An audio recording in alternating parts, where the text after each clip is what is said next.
Welcome back. आज हम start करेंगे माइनर्स लायबिलिटी फॉर नेसेसरीज।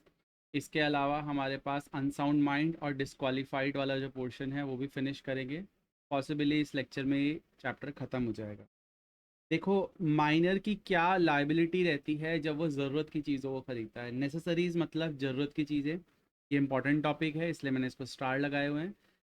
ज़रूरत की चीज़ें जैसे रोटी, कपड़ा, मकान, एजुकेशन, और फीमेल के केस में मैरिज भी एक नेसेसरीज में आता है। यस, आज आप ये बोल सकते हैं हम इतना मूव मूव ऑन कर चुके हैं अपने समाज में, बट स्टिल पेरेंट्स जब लड़की पैदा होती है तो उसके शादी के लिए कैसे अरेंजमेंट करना है, कैसे पैसे जोड़ने हैं, वो बहुत ज़रूरी चीज़ हो जाती है उनकी। तो यहाँ पे उन्होंने बोला है इंडिया में कपड़ा जो है, खाना है, शेल्टर मतलब रहने की जगह, एजुकेशन मतलब आपकी शिक्षा, और फीमेल चाइल्ड की मैरिज, इन सब के लिए जो खर्चा होता है वो ज़रूरत का खर्चा है। ठीक है, ये आप लग्जरी में नहीं उड़ा रहे हो पैसा। कहता है कोई भी ऐसी चीज़, article, thing required to maintain a particular person in the state of life, उसकी जीवन को चलते रहने के लिए कुछ चीज़ों की ज़रूरत होती है। जैसे खाना उसको चाहिए, उसको रहने के लिए मकान चाहिए। एक अच्छी बैलेंस्ड लाइफ जीने के लिए आपको इन चीज़ों की ज़रूरत है, तो यही नेसेसरीज है। तो माइनर अगर इन चीज़ों को किसी से लेता है तो क्या माइनर उस केस में लायबल होगा? तो यही बात करेंगे। ओवरऑल जिस्ट मैं ये दे देता हूँ कि अब तक माइनर को प्रोटेक्ट किया गया है, लेकिन इस केस में पर्टिकुलरली जब माइनर को यहाँ पे नेसेसरीज की ज़रूरत है तो यहाँ पे माइनर को लायबल ठहराया गया है। अगर आप सोचेंगे कि माइनर को यहाँ पे एक्सेप्शनली यहाँ पे लायबल ठहरा दिया, बाकी किसी केस में ऊपर नहीं था, तो ऐसा नहीं है। देखो, ज़रूरत की चीज़ के लिए अगर कोई इसकी मदद ही नहीं करेगा, अगर इंसान को पता है कि माइनर से कुछ रिकवर हो ही नहीं सकता लॉ के द्वारा, तो ऐसे केस में कोई इसकी मदद ही नहीं करेगा। अब बेचारे बच्चे की अगर मदद नहीं करेगा, हो सकता है हमारे देश का फ्यूचर हो। तो ऐसे केस में अलाउ कर दिया गया है किसी व्यक्ति को पैसा रिकवर करने के लिए माइनर से, अगर माइनर को उसने पैसे दिए हैं ज़रूरत की चीज़ों, नेसेसरीज के। ठीक है, तो वो नेसेसरीज क्या है, ये डिपेंड होता है व्यक्ति किस स्टेटस का है। अब एक अमीर व्यक्ति के लिए नेसेसरीज अलग चीज़ें हैं और गरीब व्यक्ति के लिए अलग चीज़ें। तो हम कॉमन एक लाइन ड्रॉ करेंगे कि कहाँ पे कौन सी चीज़ ज़रूरत की है और कौन सी चीज़ हमारी लग्जरी है। अगर आपने माइनर को कोई एक मोबाइल फ़ोन ख़रीदने के लिए पैसे दिए हैं और वो उस मोबाइल फ़ोन का इस्तेमाल अपनी ऑनलाइन कोचिंग के लिए करता है, तो ये एजुकेशन का है, तो आप पैसा रिकवर कर सकते हैं। लेकिन आपको पता था आपने माइनर को जो पैसा दिया है उससे वो मोबाइल फ़ोन खरीदेगा और गेम खेलेगा, तो ये उसके लग्जरी में आ जाता है, ये उसकी नेसेसरीज में नहीं आता। फिर आप पैसा रिकवर नहीं कर। तो कोई भी व्यक्ति जो माइनर को मदद करता है, पैसा देता है, कोई चीज़ देता है, किसके लिए? उसकी ज़रूरत की चीज़ों के लिए, तो वो पैसा रिकवर किया जा सकता है। तो पहले ये देखते हैं कि कौन सा आइटम नेसेसरीज में आता है और कौन सा नहीं आता। तो देखो, स्कूल ड्रेस, यस, एजुकेशन से रिलेटेड है, तो स्कूल, उसकी स्कूल ड्रेस के लिए आपने उसको पैसे दिए हैं, you can very easily recover. ठीक है, उसके अलावा लैपटॉप दिया है लेकिन ऑनलाइन क्लास के लिए, ये भी एजुकेशन से रिलेटेड है, तो आ जाएगा। फिर लैपटॉप गेम्स के लिए ये नहीं आएगा, मैंने अभी अभी मोबाइल के थ्रू इसका एग्जांपल दिया। डेली नीड्स जैसे आपका आटा हो गया, ये आपका यस ज़रूरत की चीज़ों में आएगा। आईफोन आपने उसको दिया है, ये एक लग्जरी आइटम है, ये नहीं आएगा। अगर आप बोले मोबाइल फ़ोन हमने आईफोन जो उसको पढ़ने के लिए दिया है, तो देखो पढ़ाई तो आपके 11,000 के फ़ोन से भी हो जाती है। तो आपने उसको ये आईफोन जो दिया है, this is a part of luxury. कुछ आइटम्स ऐसे होते हैं जिनको आप नेसेसरीज के लिए भी यूज़ कर सकते हो, बट स्टिल उनको लग्जरी माना गया है, जैसे आईफोन। ठीक है, लोन फॉर फ्यूनरल एक्सपेंसेस। अब किसी के यहाँ पे अनफॉर्चुनेटली डेथ हो गई, तो उसको फ्यूनरल के लिए, उसके अंतिम संस्कार के लिए कुछ पैसों की ज़रूरत पड़ी, तो उसकी इस समय में मदद करना, ये भी नेसेसरीज में आता है। तो yes, the loan is a service rendered and since necessary, hence it is allowed for reimburse. मैंने क्या बोला था, कोई भी चीज़, कोई भी आर्टिकल, कोई भी सर्विस किसी को देना, आपने किसी की मदद करी, किसी की जान बचाई, ये उसकी नेसेसरीज में आ जाएगा। फिर loan for tuition fees, yes, ये भी क्या है, ज़रूरत की चीज़ के लिए आपने उसको लोन दिया है, रिकवर हो सकता है। बट एक लग्जरी कार के लिए लोन दिया है तो नहीं हो सकता। इसको थोड़ा सा लिंक करने की कोशिश करना, जब मैंने आपको बताया था कि माइनर क्या अपने गार्जियन के थ्रू कोई चीज़ खरीद सकता है, कोई कॉन्ट्रैक्ट में एंटर कर सकता है, तो वहाँ पे लोन लिया गया तो वो भी चीज़ें इंपॉर्टेंट है, ठीक है, वो देख लेना।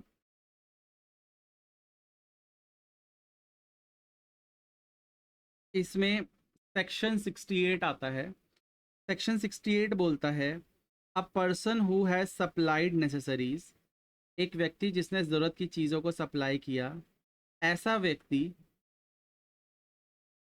टू माइनर और टू दोज डिपेंडेंट, माइनर या माइनर के छोटे भाई बहन भी जो उसके माइनर के ऊपर डिपेंडेंट है, उन किसी भी व्यक्ति के लिए अगर उसने पैसा दिया है माइनर को, he is entitled to get the refund reimbursement, उसको पैसा रीइंबर्स हो जाएगा, रिफंड हो जाएगा, लेकिन वो पैसा माइनर की प्रॉपर्टी से रिकवर होगा। माइनर से आप फिजिकल लेबर नहीं करा सकते, नहीं तो वो चाइल्ड लेबर में आ जाएगा और वो अलाउड नहीं है इंडिया में।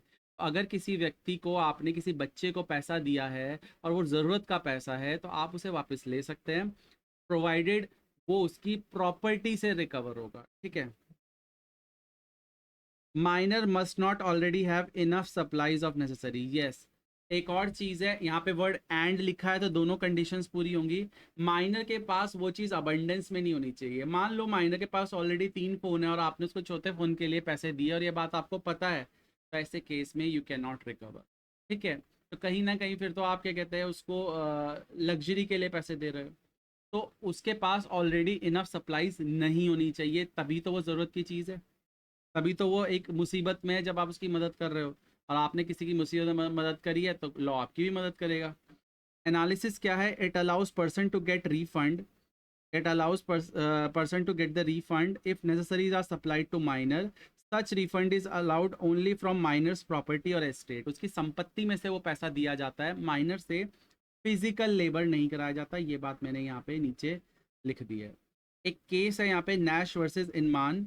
इसमें माइनर जो इनमान था उसने 5 फैंसी कोट्स खरीदे नैश से, एक मेजर से। It was held that fancy coats are not necessaries, hence major can not recover, यानी यहाँ पे नैश रिकवर नहीं कर सकता, क्योंकि फैंसी कोट्स, हाँ स्कूल ड्रेस का स्कूल कोट होता तो रिकवर हो सकता था, बट फैंसी कोट कवर नहीं होगा। Recovery can be made from property, इस बात पे थोड़ा डिस्कशन कर लेते हैं कि माइनर से फोर्स लेबर नहीं कराया जा सकता, कि तूने मेरे से पैसा लिया चल मेरे घर के पोछे लगा, ऐसा नहीं कराया जा सकता। माइनर की संपत्ति से आप पैसा रिकवर कर सकते हो।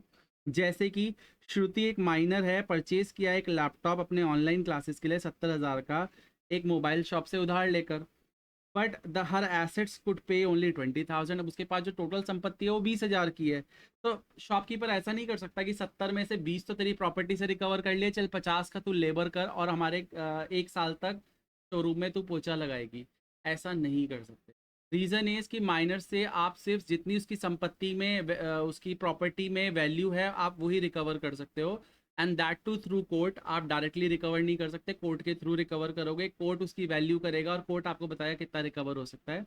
यहाँ पे वैल्यू जो है वो 20,000 की है, तो सिर्फ वो बंदा 20,000 ही रिकवर कर सकता है, क्योंकि आपको मैंने ऊपर बता दिया सिर्फ एसेट से, सिर्फ प्रॉपर्टी से, सिर्फ एस्टेट से रिकवरी हो सकती है, not from the physical labour of the minor, ठीक है।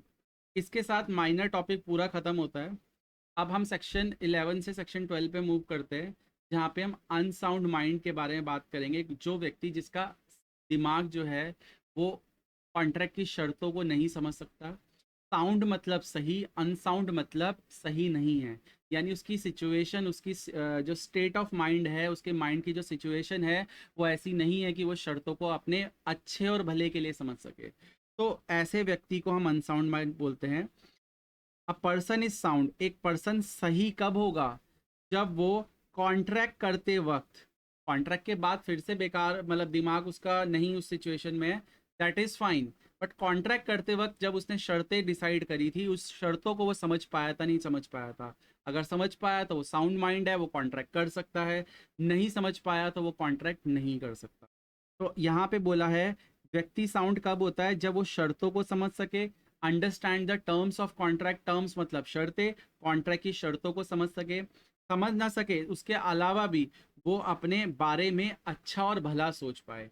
जो भी शर्त है, मान लो किसी ने उसे लोन दिया और कहा 50% इंटरेस्ट देना पड़ेगा, तो ये तो मुझे भी पता है और उसको भी पता है कि ये लोन जो है बहुत महंगा है और ये मार्केट के रेट से भी बहुत ज़्यादा है। मार्केट में आपको लोन मिल जाएगा 15% पे, बट यहाँ पे आपको 50% वो चार्ज कर रहा है। तो समवेयर समथिंग इज रॉन्ग, ये उस व्यक्ति ने पता लगा लिया। तो ऐसे केस में ये जो है व्यक्ति जो है साउंड माइंड माना जाएगा, जो अपने अच्छे और भले के बारे में डिसीजन ले पाएगा, रैशनल डिसीजन ले पाएगा। रैशनल मतलब समझदारी वाला डिसीजन ले पाएगा।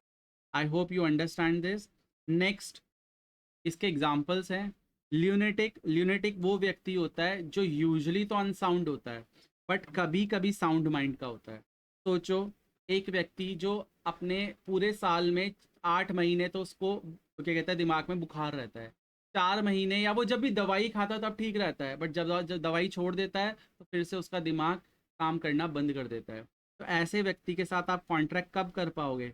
ओकेजनली, जब वो साउंड माइंड का है। हर वक्त उसके साथ कॉन्ट्रैक्ट नहीं कर सकते, कभी कभी जब वो ओकेजनली क्या है साउंड माइंड का है, जब उसका दिमाग चीज़ों को समझ सकता है, तभी आप उससे कॉन्ट्रैक्ट कर पाओगे। उस कॉन्ट्रैक्ट की वैलिडिटी तभी रहेगी। अब आप पूछ सकते हैं कि कौन प्रूव करेगा ऐसे केस में?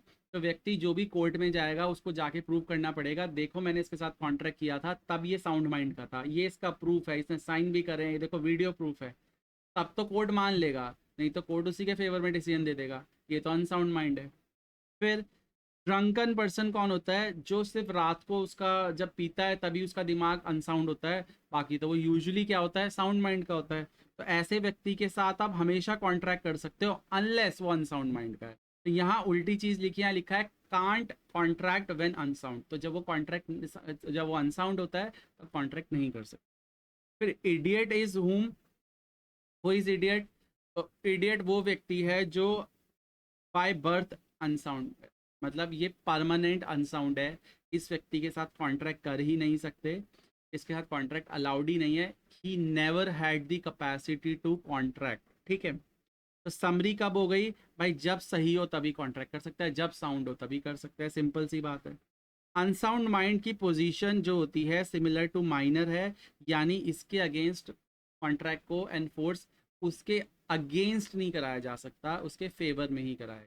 अगेन उसी की प्रॉपर्टी से रिकवरी होगी, उससे फिजिकल लेबर आप नहीं करा सकते। ठीक है, और जो नेसेसरी सा केस है वो भी सेम है। ठीक है, अब तीसरा जो पार्ट आता है इसका, दैट इज आपका पर्सन डिस्क्वालिफाइड बाय लॉ।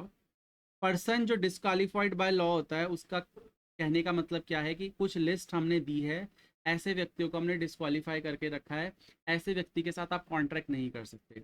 इसमें पहला पहला आता है कन्विक्स। मैं अभी एलियन एनिमी समझाऊंगा, पहले कन्विक्स को समझा देता हूँ। कन्विक्स वो व्यक्ति होते हैं जो आपके जेल जिनको सजा सुनाई जा चुकी है।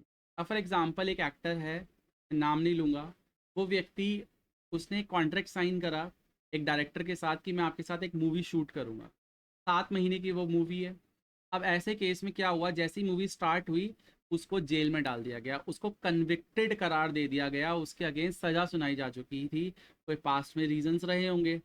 अब ऐसा व्यक्ति जेल में चला गया, तो देखो अगर उसने कोई कॉन्ट्रैक्ट किया है तो वो कॉन्ट्रैक्ट अभी के लिए सस्पेंड हो जाएगा, लेकिन जब तक वो जेल में है कोई नया कॉन्ट्रैक्ट वो एंटर नहीं कर सकता, because he is disqualified to contract. अब ऐसा व्यक्ति जेल में जाके कैसे भी कॉन्ट्रैक्ट कर सकता है, देश के अगेंस्ट भी कॉन्ट्रैक्ट कर सकता है।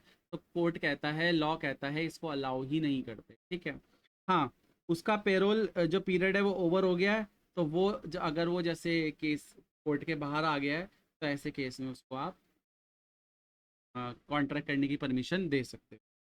इसके बाद आता है इंसॉल्वेंट। मैंने माइनर का जब आपको केस पढ़ाया था तो मैंने बताया था माइनर इंसॉल्वेंट नहीं हो सकता।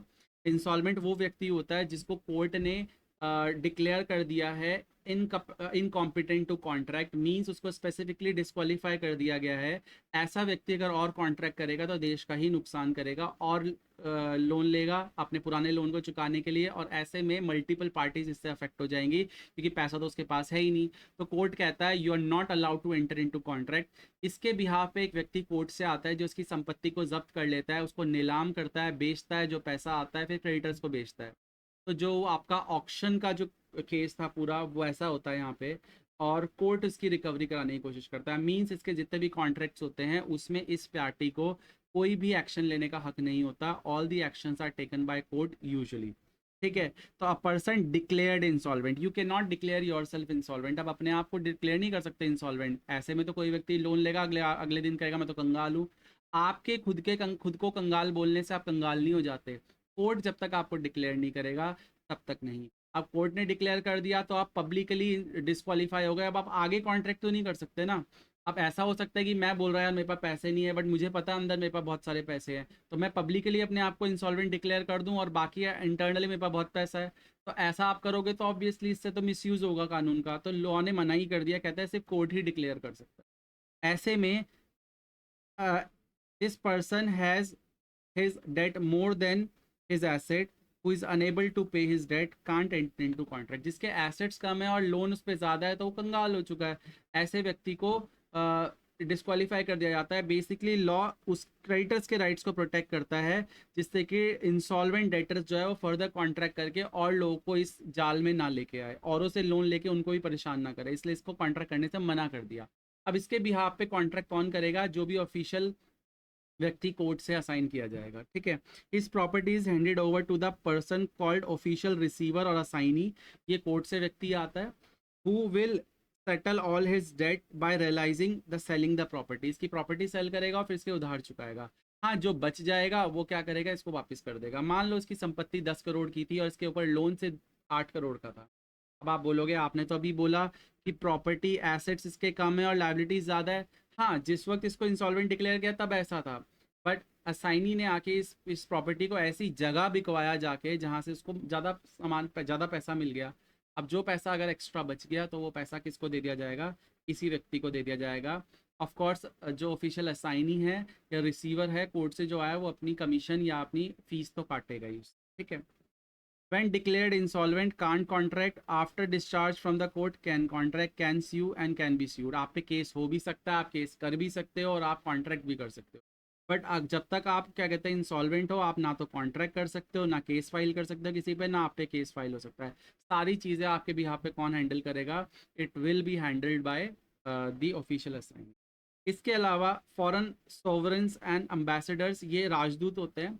देखो, हर देश में एक राजदूत होता है दूसरी कंट्री का, जो देखता है कि उसकी कंट्री के अगेंस्ट इस देश में कुछ तो नहीं हो रहा। जैसे यूके ले लो और इंडिया ले लो। तो इंडिया ने अपना राजदूत यूके में रखा हुआ है, वहाँ पे एम्बेसी होती है। उस एम्बेसी में हमारा राजदूत बैठता है, वो देखता है हमारे देश के अगेंस्ट कुछ तो नहीं हो रहा। अगर ऐसा होता है तो वो वहाँ के ऑफिशियल से कम्युनिकेट करता है और उसके बाद उसके अगेंस्ट एक्शन लिया जाता है। फॉर एग्जांपल, इंडिया में भी और कंट्रीज़ के एम्बेसी रहते हैं। जैसे कि आपका, I don't remember exactly a country, but कोई अफ्रीकन कंट्री थी। उस कंट्री के राजदूत ने कंप्लेन की थी इंडियन मिनिस्टर के अगेंस्ट, जिसने बहुत रेसिस्ट कमेंट पास किए थे अफ्रीकन पीपल के लिए। तो उसने हमारी जो कोर्ट था उससे गुहार लगाई, रिक्वेस्ट की कि ऐसे व्यक्ति को पनिशमेंट की जाए। तो क्योंकि उसके देश के अगेंस्ट बोला जा रहा था, उसके देश के लोगों के लिए, उसके कल्चर के अगेंस्ट बोला जा रहा था, तो ऐसे में एक्शन लिया गया। तो याद रखना, इंडिया में बहुत सारी कंट्रीज़ की एम्बेसी है, ऐसे हर कंट्री में इंडिया की एम्बेसी भी होगी। तो ऐसे व्यक्ति जो होते हैं वो स्पेशल स्टेटस के व्यक्ति होते हैं, इनको कॉन्ट्रैक्ट करने से डिस्क्वालीफाई कर दिया गया, क्योंकि ऐसे व्यक्तियों को फिर लोग परेशान भी कर सकते हैं। ये अपने देश की देखेंगे या आपके कोर्ट केसेस लड़ेंगे। तो ऐसे में इनका रिप्रेजेंटेटिव सरकार द्वारा अपॉइंट किया जाता है, जो इनके बिहाफ पे कॉन्ट्रैक्ट करेगा। They can enter into contract and sue, however can not be sued. हाँ, ये खुद तो कॉन्ट्रैक्ट कर सकते हैं, बट अपने सारे ज़्यादातर एजेंट्स के थ्रू करवाते हैं। बट इन पे केस नहीं फाइल कर सकते, क्योंकि ये व्यक्ति एक देश को रिप्रेजेंट कर रहे हैं। आपको पता है Afghanistan is a friendly country. अब आई डोंट वांट टू से पाकिस्तान एक एनिमी नेशन है, प्रॉबेबली ये एक कंट्रोवर्शियल बात हो जाएगी। As a teacher I can not say, but India और पाकिस्तान के बीच में कोल्ड वॉर तो है ही। अब पाकिस्तान क्या करता है अक्सर, वो इंडिया में जो अम्बेसी है, ऑफ कोर्स इंडिया का जो अम्बेसडर है वो जाके अफगानिस्तान की अम्बेसी में बैठा हुआ है। ये लोग वहाँ पे अटैक करवा देते थे। वो इसलिए करवाते थे क्योंकि एक बार अगर किसी कंट्री की एम्बेसी पे अटैक होता है तो ऐसा माना जाता है उस कंट्री पर अटैक है। आज अगर इंडिया के अंदर, दिल्ली के अंदर, अगर मान लो यूके की कोई एम्बेसी है और इंडियन जो आपकी मिलिट्री है वो इसके अंदर बिना परमिशन के घुस जाती है, तो यूके ऐसा मानेगा जैसे उस पे इंडियन मिलिट्री ने अटैक किया है। यानी इनके साथ कोई भी एक्शंस किए जाते हैं तो वो प्रॉपर ऑफिशियल रूट के थ्रू किए जाते हैं। आप अपने आप उनके साथ कॉन्ट्रैक्ट नहीं कर सकते, एक्शंस नहीं ले सकते, क्योंकि इससे देशों के बीच में तनाव का माहौल पैदा हो सकता है। तो इन लोगों को थोड़ा स्पेशल स्टेटस दिया गया है, उनको प्रोटेक्ट किया गया है, क्योंकि इनसे आप इन पे डायरेक्ट केस करेंगे तो फिर इन लोगों का काम ही क्या रह जाएगा, कोर्ट के चक्कर काटना। ऐसे व्यक्तियों के लिए स्पेशल एजेंट्स अपॉइंट किए, राइट। तो without permission of central government आप इनके ऊपर केस फाइल नहीं कर सकते। इनफैक्ट अगर आप केस फाइल करते भी हो तो you have to go through official route of central government. They enter into contract in India through agents, मैंने बताया था एजेंट्स के थ्रू एंटर करते हैं। वो are held liable but not the ambassadors. अब कोई कार खरीदनी है, खाना कुछ खरीदना है, तो इनके एजेंट्स लेके आते हैं। एक्स किंग जो होते थे, पहले जो किंग रहे थे, उनको भारत सरकार ने एक समय ऐसा आया कि किंग्स का जो सिस्टम है पूरा खत्म कर दिया और इंडिया में डेमोक्रेसी आ गई। अब वो जो किंग है उनको बोला जाता है एक्स किंग। तो वो एम्बेसडर नहीं है, उनका कोई स्पेशल स्टेटस नहीं है, इनके ऊपर बड़े आराम से केस कर सकते हो, चाहे तो जाके चप्पल ही मार देना। मजाक कर रहा हूँ, बट कहने का मतलब क्या है कि इनकी कोई औकात नहीं है। अब they are just kings by the name only, ठीक है। इसके साथ ये चीज़ ख़त्म होती है। अब मेरे पास एक टॉपिक बचा है, एलियन एनिमी, ठीक है। एलियन एनिमी क्या चीज़ है, इस पर मैं पूरा डिस्कशन कर रहा हूँ अब। एलियन एनिमी कोई एलियन नहीं है, जादू नहीं है जो ये पूरे देश किसी और ग्रह से आया है। एलियन एनिमी का मतलब है, एलियन मतलब बाहर का, एनिमी मतलब वो देश जिसके साथ हमारा झगड़ा हो रखा है।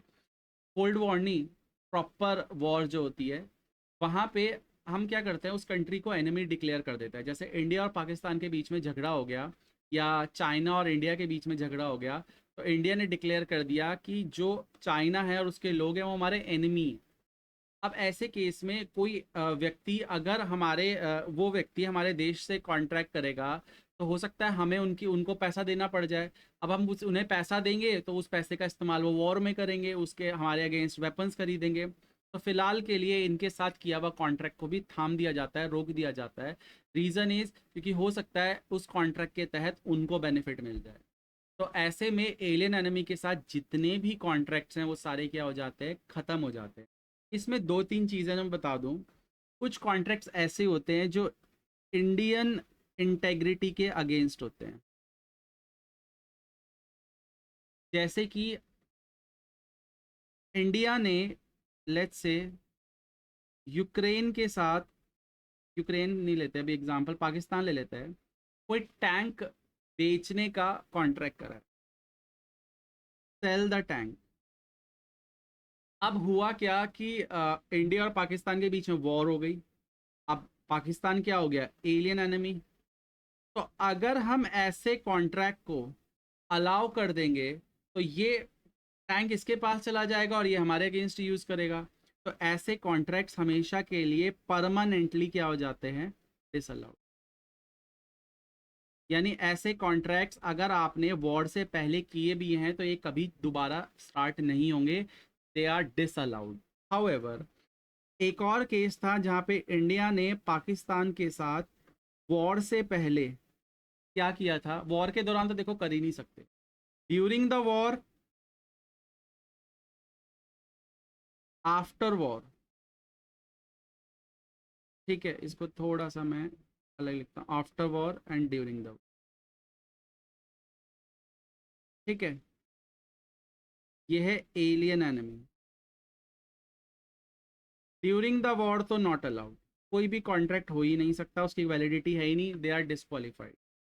After the after the war जो कॉन्ट्रैक्ट्स आपके इंटेग्रिटी के अगेंस्ट थे वो क्या होंगे,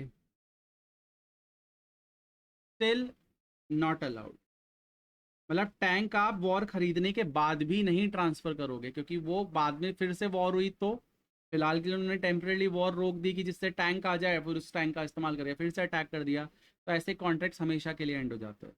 लेकिन नॉट अगेंस्ट इंटेग्रिटी, हमारे देश की सुरक्षा के अगेंस्ट वो नहीं है, तो ऐसे केस में ये रिज्यूम हो जाते हैं। मतलब ड्यूरिंग द वॉर ये सिर्फ क्या रहते हैं, पॉज रहते हैं, उसके बाद ये रिज्यूम हो जाते हैं। तो during the war you can not enter into contract. हाँ, वॉर से पहले किया है तो वॉर के दौरान अगर इंटेग्रिटी के अगेंस्ट नहीं है, जैसे आपका आटे दाल वाला ये जो कॉन्ट्रैक्ट था, वॉर के दौरान इंडिया ने इसको वीट या टमाटो सेल करने की बात की। अब टमाटो जो है वो इतना ज़्यादा देश की इंटेग्रिटी को नुकसान नहीं पहुंचाएगा। तो फिलहाल के लिए अगर वॉर के दौरान तो कर ही नहीं सकते, वॉर से पहले किया है तो वॉर के दौरान ये वाले पॉज हो जाएंगे और फिर उसके बाद कंटिन्यू हो जाएंगे जब वॉर ख़त्म हो जाएगी। लेकिन ये वाले वॉर से पहले अगर स्टार्ट हुए हैं तो वॉर के दौरान पॉज क्या है, सीधा एंड ही हो जाएंगे, तो बाद में भी एंड ही रहेंगे फिर ये। ठीक है। तो इंटेग्रिटी क्या अगेंस्ट है या नहीं है ये देखना है। अगर आप कोई भी कॉन्ट्रैक्ट आपके देश को नुकसान पहुंचा सकता है, क्षति पहुंचा सकता है, तो ऐसे केस में वो कॉन्ट्रैक्ट्स कभी भी आगे भी नहीं होंगे और वॉर के दौरान वो साथ साथ ही खत्म हो जाएंगे। लेकिन अगर वो जो नॉर्मल कॉन्ट्रैक्ट्स थे तो फिलहाल के लिए वो पॉज हो जाएंगे, कोई लेन देन नहीं होगा और बाद में वो कंटिन्यू। तो ये पूरा सिनेरियो था। मैंने आपको जो समझाया, 3 व्यक्ति यहाँ पे थे जो अलग से जिनके पास कैपेसिटी नहीं थी। एक क्विक रिवीजन मैं आपको दे देता हूँ। 3 व्यक्ति थे जिनके पास कोई कैपेसिटी नहीं थी, major minor, unsound mind and disqualified. Disqualified में कन्विक्ट्स आ गए, इंसॉल्वेंट्स आ गए, एम्बेसडर्स आ गए। एम्बेसडर्स में मैंने बताया था एक्स किंग्स नहीं आते, उनको कोई प्रोटेक्शन नहीं मिली है, और एलियन एनिमी। अनसाउंड माइंड में मैंने 3 बताए थे, ल्यूनेटिक, आपका ड्रंकन पर्सन और इडियट्स। ठीक है। इसके अलावा माइनॉरिटी में मैंने बताया था कौन माइनर होता था, 17 साल अपने 18 साल से नीचे है, चाहे 17 साल 11 महीने क्यों ना हो, वो माइनर ही रहेगा। ठीक है। इसके अलावा मैंने बताया था कि माइनर के साथ किए हुए कॉन्ट्रैक्ट्स या इन सब के साथ किए हुए कॉन्ट्रैक्ट्स वॉइड एब इनिशियो होते हैं, नॉट अलाउड होते हैं। इसमें मैंने केस समझाया था मोरी बीवी वर्सेस धर्मदास घोष का। फिर मैंने आपको बताया था कि इनके साथ किए हुए कॉन्ट्रैक्ट्स बाद में रेटिफाई भी नहीं हो सकते। माइनर के साथ कभी भी आप एस्ट्रोपेल नहीं लगाओगे। माइनर हमेशा ये बोल सकता है कि मैं बच्चा था, मुझे माफ़ कर दो, और कोर्ट उसे माफ़ कर देगा। हाँ, इसमें एक सेक्शन आता आगे चल के जहाँ पे माइनर के साथ किए हुए कॉन्ट्रैक्ट के तहत आप रिकवरी तो ले सकते। ठीक है। ये रिकवरी का जो सेक्शन है ये आगे चल के मैं परफॉर्मेंस चैप्टर और जो आपके परफॉर्मेंस चैप्टर पर स्पेसिफिकली जब पढ़ाऊंगा तब मैं बताऊंगा कि माइन जब वॉइडेबल एग्रीमेंट्स होते हैं या वॉइड एग्रीमेंट्स होते हैं, उसमें अगर कोई व्यक्ति को स्पेशल रिलीफ एक्ट लगा के रिकवरी कराई जा सकती है। ठीक है। Can minor become a partner, ये नो पहले लिखेंगे, no as per Indian contract act नहीं बन सकता क्योंकि उसके पास कैपेसिटी नहीं है। हाउएवर स्पेशल प्रोटेक्शन दी गई है आईपीए इंडियन पार्टनरशिप एक्ट में, जहाँ पे वो बेनिफिट्स के लिए पार्टनर बन सकता है प्रोवाइडेड सारे पार्टनर्स एग्री करें। तो ये बात बोलना है, नो और फिर यस। फिर माइनर एजेंट बन सकता है, यस, क्योंकि उसके लिए कोई कॉन्ट्रैक्ट की जरूरत नहीं है, तो माइनर एजेंट बन सकता है। माइनर इंसॉल्वेंट डिक्लेयर हो सकता है, मैंने बताया कि वो डिस्क्वालीफाइड होता है ऑलरेडी इंसॉल्वेंट व्यक्ति, तो वहाँ प्रोटेक्शन है, तो यहाँ पे लेने की क्या जरूरत है, तो माइनर को इंसॉल्वेंट डिक्लेयर नहीं कर सकते। माइनर वैसे भी कॉन्ट्रैक्ट नहीं कर सकता, और कॉन्ट्रैक्ट से बचाने के लिए तो उस इंसॉल्वेंट डिक्लेयर करते हैं। तो जब वो कॉन्ट्रैक्ट कर ही नहीं सकता तो ऐसे केस में he can not become insolvent. ठीक है। Can minor be a shareholder, वैसे तो वो माइनर नहीं बन सकता, लिखेंगे no as per companies act minor can not be registered as a member. लेकिन अगर उसका गलती से नाम चढ़ गया है तो आप उसे स्ट्रक ऑफ करेंगे, हटाएंगे। और माइनर को गिफ्ट किए जा सकते हैं शेयर्स, लेकिन वो फुल्ली पेड होने चाहिए। ठीक है। Can someone become surety for minor, yes, minor himself can not become surety, वो किसी के बिहाफ पे गारंटी नहीं दे सकता, बट उसके बिहाफ पे कोई गारंटी तो दे सकता है ना, क्योंकि उसने लोन नहीं चुकाया तो फिर दूसरे से मांग लेंगे। ठीक है। फिर मैंने बताया था माइनर के गार्जियन के रिलेटेड क्या क्या चीज़ें हैं, गार्जियन की अथॉरिटी में रह के कॉन्ट्रैक्ट्स हुए हैं या उसकी अथॉरिटी के बाहर जा रह के हुए हैं। माइनर को उन कॉन्ट्रैक्ट के तहत गार्जियन को माइनर द्वारा किए गए कॉन्ट्रैक्ट्स का पता था या नहीं पता था, ये सारी चीज़ें हमने बात करी थी। फिर जॉइंट एग्रीमेंट्स विद माइनर, मैंने बताया था कि माइनर के साथ आप मिलकर कॉन्ट्रैक्ट करते हो तो माइनर पे कोई पर्सनल लायबिलिटी नहीं आएगी। ठीक है। माइनर की लायबिलिटी टॉर्ट के केस में, सिविल रॉन्ग के केस में आएगी या नहीं आएगी, तो ऐसा भी नहीं है। माइनर सिविल रॉन्ग नहीं है, माइनर सिविल टॉर्ट, ये टॉर्ट के केस में लायबल रहता है। हाँ, नेग्लिजेंस है तो उसको लायबल नहीं ठहराएंगे। जैसे मैंने 2 एग्जांपल्स दिए थे। फिर नेसेसरी से कैसे मैंने बताया था कि ज़रूरत की चीज़ों के लिए you can very easily recover, but आप कोर्ट के थ्रू रिकवर करोगे, और मैक्सिमम कितना रिकवर कर सकते हो, जितना उसकी प्रॉपर्टी में वैल्यू है उतना ही, आप उसे फिजिकल लेबर नहीं करा सकते। That's it for this chapter. ये चैप्टर ओवर हुआ। आई होप आपको समझ में आया। अब जो हम नेक्स्ट चैप्टर स्टार्ट करेंगे that will be consideration. Consideration chapter important है, तो वो नेक्स्ट लेक्चर में। Thank you very much, bye bye.